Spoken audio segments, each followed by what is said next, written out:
je suis pas content, on n'a toujours pas de gouvernement. Oui, on n'a toujours pas de gouvernement. Eh, mais sérieux, ça commence à devenir ridicule là. Vous savez, à ce rythme-là, ce qui va se passer, c'est que vous allez choisir un mec et il va gouverner moins de temps que vous n'en avez mis à le choisir. C'est ridicule, putain. Les médias nous ont parlé de Jean Castex, on a évoqué l'hypothèse Gérard Larcher, même ce connard de Castaner a pointé le bout de son museau. Bon, après, je pense que c'est plutôt la place de Darmanin qui visait, qui lui, au moins d'ailleurs, a eu les couilles de se tirer dans le privé, voilà. Alors le choix hôpital est un peu curieux, mais au moins on pourra saluer sa déontologie. Hein, c'est pas lui? Oh putain, j'ai presque cru, Gérald. OQGF, obligation de quitter le gouvernement français. Même celle-là, t'arrives pas à les appliquer. Heureusement qu'il y a des gens comme Charles Consigny qui sont là pour essayer de nous sortir de ce marasme en proposant des idées. La nomination de Xavier Bertrand pourrait permettre de sortir de cette crise avec un bon choix pour la France. Il est sérieux, solide, expérimenté, pas méprisant, pas enfermé à Paris.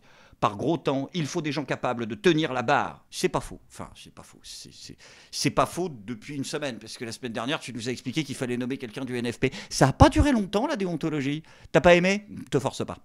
Et si Consigny nous parle de Xavier Bertrand, eh ben c'est tout simplement parce qu'il est l'un des 2 candidats pressentis pour Matignon, avec donc Bernard Cazeneuve. Hein. On met pas le jingle. Et Xavier Bertrand semblerait quand même devant Bernard Cazeneuve et sera très probablement notre nouveau Premier ministre. Putain, mais alors là, je comprends pas. Je ne comprends pas quelle qualité Emmanuel Macron arrive à lui trouver. Après, c'est pas perdu pour Bernard Cazeneuve, hein, qui a des très très gros soutiens derrière lui, à l'image de Yael Braun-Pivet. Nouveau Premier ministre, Yael Braun-Pivet juge que Bernard Cazeneuve est un profil à même de rassembler au-delà de son camp. Ouais, mais enfin, c'est-à-dire, mais non, mais la gauche le déteste, la droite le hait. Donc du coup, il est tout seul, donc il se rassemble lui-même. C'est quoi le truc? Ah, vous en êtes là? C'est-à-dire qu'en fait, vous êtes tellement détesté de la population que ce que vous allez dire, c'est attendez, regardez, lui là, tout le monde le déteste. C'est bon, on fait l'unanimité. Après, ça avance pas beaucoup, Yael. Hein. Bah non, mais vu que le mec est solo, s'il arrive à convaincre une personne en France, techniquement, il a rassemblé au-delà de son camp. C'est bizarre, hein, quand même, ta conception de la démocratie. De toute façon, ton élection en soi était déjà un déni de démocratie. Donc, t'es pas d'accord? Il n'y a pas plus de déni de démocratie dans mon élection à la présidence de l'Assemblée nationale que dans le choix du président de la République de ne pas nommer Lucie Castet. Ah bah si on n'a pas plus, ça va. Ok, désolé, autant pour moi alors. Non, l'argument est imparable. Hein. Il n'y a pas plus de magouille dans ma réélection que dans la plus grande fraude électorale de l'histoire de la Ve République, hein, je vous jure. Non, elle a raison, Yael. En temps de dictature, il faut savoir relativiser. Vous avez mentionné, vous êtes LFI au pouvoir, certainement pas. Mais diriez-vous, comme d'autres, le programme du NFP, certainement pas non plus? Ah mais ça c'est une certitude. Le programme du NFP aujourd'hui, c'est ce que je dis. Même sans participation de LFI. Taxation et abrogation. Du coup, c'est quoi la différence avec vous? Non, parce que je comprends pas.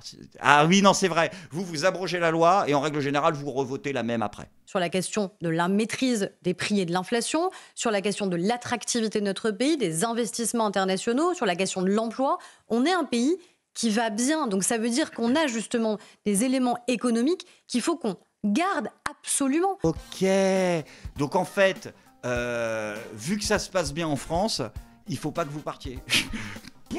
Alors déjà, bon, ça se passe bien, voilà, oui, dans ton appart, mais je veux dire, dans le reste, c'est un peu compliqué. Mais c'est-à-dire, c'est quoi le truc? C'est en France, maintenant, on va faire des élections, mais par contre, on en tient compte que si vraiment le pays va mal. Sinon, ça compte pas. Mais c'est absurde. Si ça allait aussi bien que ça, les Français revoteraient pour vous, en fait. Oui, mais c'est vrai que ces gens-là sont les seules personnes encore en France qui pensent que le peuple est assez con pour haïr quelqu'un qui ne fait que des choses positives. On a besoin de cette stabilité-là, donc c'est sûr que si on rompait complètement avec cette ligne économique par à la fois une hausse massive de l'imposition, qu'elle soit sur les ménages, qu'elle soit sur les entreprises, avec la question de la hausse du SMIC, qui en vérité n'augmenterait pas le pouvoir d'achat des Français, mais qui continuerait à niveler par le bas, eh bien oui, c'est un gouvernement qui n'aurait pas notre soutien. C'est incroyable quand même l'argument qu'elle te tient. J'en profite pour faire une petite pause un peu plus sérieuse. Mais vous savez, quand il y a eu cette histoire de dissolution, je me suis dit, bon bah ça y est, on va avoir Bardella au pouvoir. Puis après, bon bah au second tour, je me suis dit, bon bah ça y est, on va avoir le NFP, la gauche au pouvoir. Et quand on a commencé tous à comprendre que Macron ne respecterait pas le résultat des urnes, je me suis dit, ah les connards, ils vont faire un rassemblement national inversé. C'est-à-dire qu'ils vont nous dire, ce qui était prévisible, hein, au vu de tous les dérapages antisémites, au vu de toutes les défenses de mouvements terroristes, terroriste, de l'apologie de terrorisme, des provocations, etc. Et il y en a eu pas mal. Le nouveau Front populaire s'est exclu de l'arc républicain pour x motifs, et donc du coup ça compte pas, parce que dans une démocratie, quand c'est le fascisme qui gagne, on le laisse pas passer. Ça aurait permis à la limite à quelques intellectuels de plateau de dérouler leur truc, et c'est vrai qu'ils ont balancé un peu ça comme argument au début. Mais maintenant, la LREM, ils sont arrivés à un tel degré d'impunité qu'en fait, ils n'utilisent même pas cette carte magique frauduleuse, quoi. Ils utilisent même pas ce joker. Et c'est-à-dire que là, elle arrive, elle te dit, oui, si jamais, et Prisca Thévenot fait exactement la même chose à chacune de ses interventions, si jamais on élit le NFP, eh ben, ils vont du coup casser nos réformes économiques, donc on peut pas. C'est-à-dire qu'en fait, là, ils prennent même pas la peine d'essayer de construire un narratif bidon en disant bah non mais on peut pas parce que c'est des terroristes. Ils arrivent et te disent oui mais non parce que en fait en France on n'a plus le droit d'appliquer un programme économique de gauche, quoi. C'est sidérant.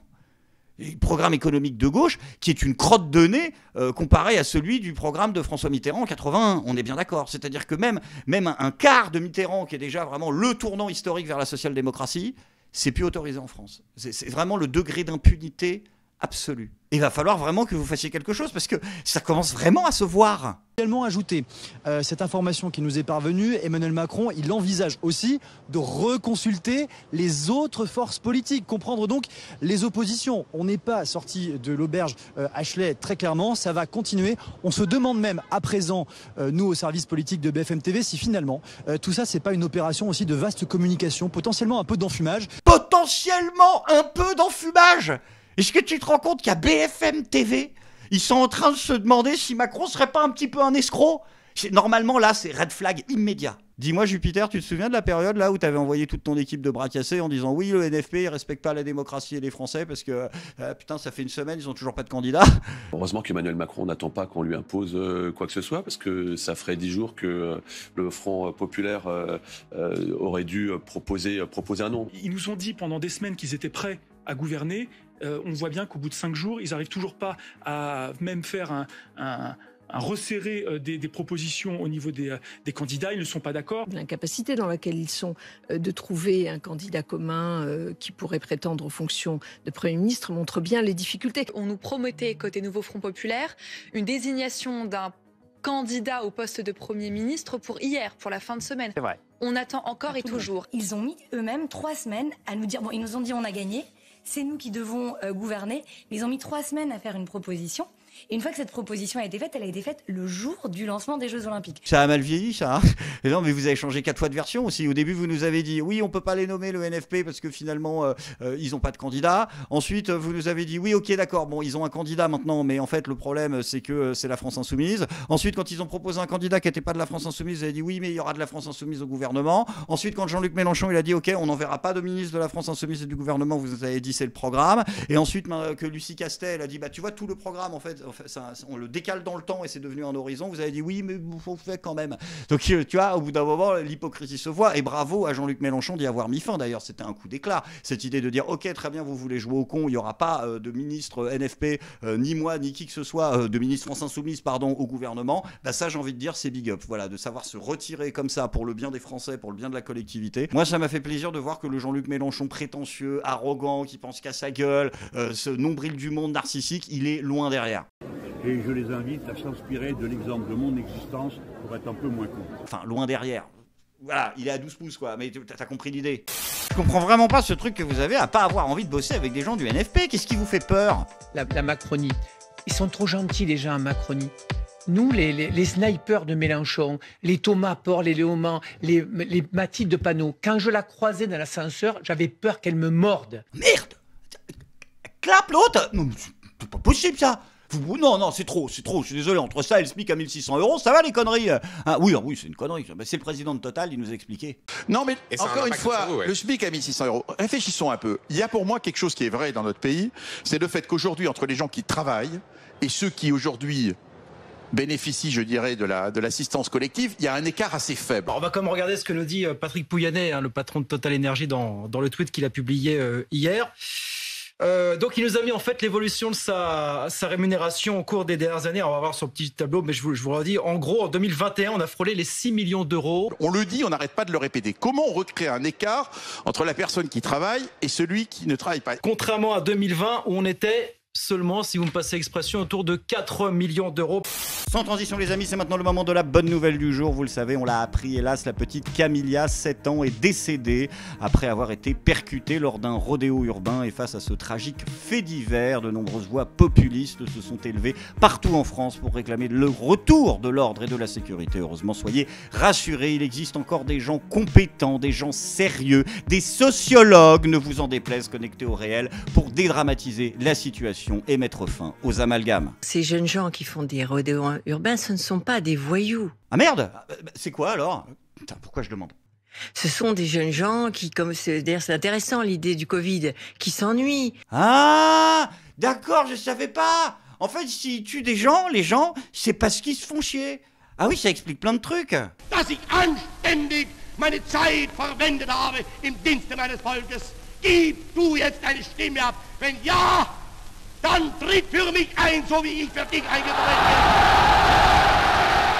bin. Qui n'ont pas de distraction, vous savez, c'est West Side Story. West Side Story! C'est West Side Story! Non mais elle est folle dingote l'autre!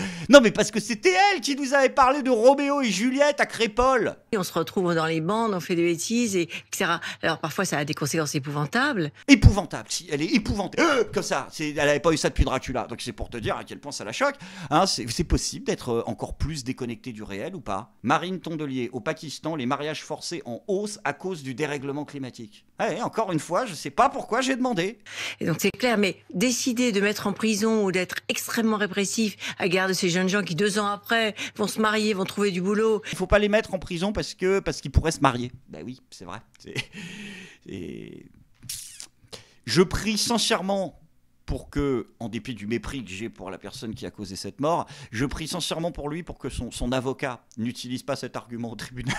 Parce que sinon, je pense que ça va être compliqué. Ils savent peut-être même pas que c'est interdit, j'imagine pour certains. Enfin bon. Heureusement qu'elle est là quand même pour avoir des images simples, hein, pour que les sans-dents comprennent. Bah oui, parce que si on en suit son raisonnement, il n'y a que les bac+7 hein, qui sont en mesure visiblement de comprendre qu'il y a un principe de loi et de règles dans un pays. Dissonance cognitive. C'est un peu comme le tag. Quoi? Mais quel tag? Un tag rouler sur des gens et les traîner sur 300 mètres à 200 km/h, c'est comparable à un tag. Mais putain, mais... J'avais une amie de très bon chic Bonchamp. Ça, on s'en doute. Son fils faisait des tags et c'était dangereux. Parce que finalement, pour lui, déjà, je crois qu'il est... Et en même temps, c'était un bon garçon. Maintenant, il est marié, il a des enfants, il a un très bon travail.